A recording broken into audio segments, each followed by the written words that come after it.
Betul ke rugi kalau kita simpan emas? Soalan ni sering saya dengar dalam kebanyakan orang. Jadi jawapannya ialah ya, kita akan rugi dalam menyimpan emas jika kita tiada ilmu tentang emas.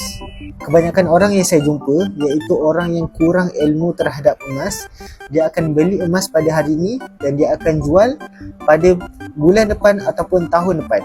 Salah tu tuan-puan. Tuan-puan kena faham.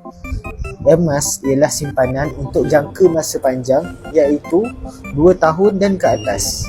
Jadi kalau tuan-puan dah simpan emas sekurang-kurangnya 2 tahun dan ke atas, barulah tuan-puan akan untung dengan emas. Tapi sebenarnya ada banyak lagi perkara yang perlu kita belajar supaya kita dapat memaksimumkan keuntungan kita dengan emas. Jadi kami yang baru nak mula simpan emas ni, kami yang tak ada ilmu pasal emas ni, macam mana kami nak mulakan simpanan emas? Tuan-puan jangan risau, saya boleh ajar dan guide tuan-puan cara untuk menyimpan emas di Public Gold dengan betul.